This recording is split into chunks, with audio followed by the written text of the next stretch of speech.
नमस्कार.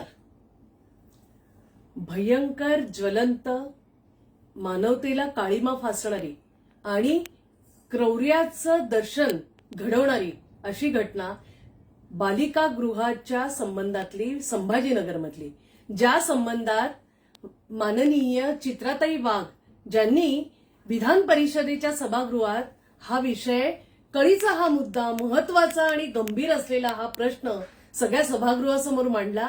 आणि 80 मुली, या मुली जेव्हा त्यांना विचारले गेले प्रश्न तेव्हा त्या आधी बोलत नव्हत्या, पण जशा त्या बोलक्या झाल्या तसे सगळे तिथले आतले विषय, अत्याचाराचे, शिवीगाळ करण्याचे, मानवतेला काळीमा फासणारेच असे हे सगळे अनुभव त्या मुली व्यक्त होतच चालले आहेत, त्या बोलतच चाललेल्या आहेत. आणि बालिका गृहांचे विषय, बालगृहांचे विषय हे आता कळीचे मुद्दे समाजासमोर येत चाललेले आहेत.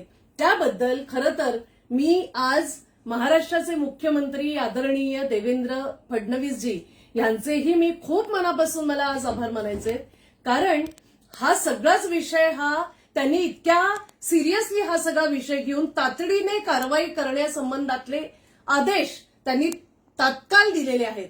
आणि बालगृहांच्या संबंधात जो काही प्रश्न, जे काही विषय बालकांच्या हक्कांविषयी, न्यायाविषयी असतील तर तिथे सरकार हे त्याला चांगल्या पद्धतीने सामोरं जाऊन त्यावर कारवाई करेल, हा सगळ्यात महत्वाचा विषय होता.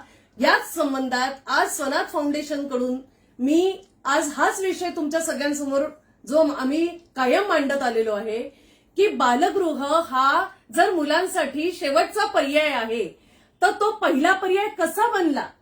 आपण का फॅमिली बेस्ड सर्व्हिस, ज्या मुलांच्या हक्कांसाठी, मुलांचं बालपण सुखी आणि समृद्ध होण्यासाठी अतिशय महत्वाचं आहे आणि मुलांना लहान वयात संस्कारक्षम करणं हा सगळ्यात महत्वाचा विषय हा मुलांच्या राईटच्या संबंधातला आहे.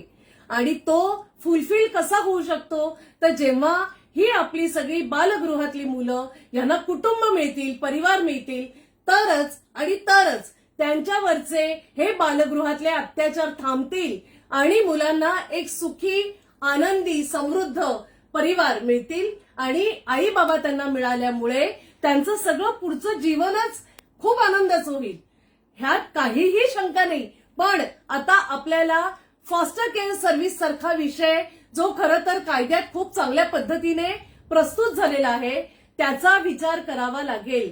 अडॉप्शनच्या संबंधातला एक जो विचार आहे त्याला आता चांगलं बळ द्यावं लागेल या सगळ्या सेवांना, तरच आमची बालगृहातली मुलं ही आनंदी होतील आणि डिइन्स्टिट्यूशनलायझेशनचा एक चांगला पर्याय कुटुंबाच्या निमित्ताने आपल्याला सगळ्यांना मिळेल. बस स्वनाथ फाउंडेशनकडून आम्ही हाच आग्रह धरतोय आणि आम्ही आता गतीने अजून पुढे जाणार आहोत. पुढे तुम्ही वेगवेगळे विषय या संबंधातले पाहतच असता, तुम्ही तुमचे सगळ्यांच्या प्रतिक्रियाही मिळत असतात. असे स्वनाथ फाउंडेशन बरोबर राहा. पण बालगृहाच्या संबंधात आता तुमच्या समोर आलेला हा विषय हा खरंच खूप सिरियस विषय आहे आणि त्या संबंधात फॅमिली बेस्ड सर्व्हिसच्या संबंधात सगळ्यांनी पुढाकार घेऊन असे पालक पुढे यावेत आणि त्यांनी हा सगळा विषय आमचा चांगल्या पद्धतीने अजून समजून घ्यावा याचा आग्रह मी या निमित्ताने धरेन. खूप खूप धन्यवाद.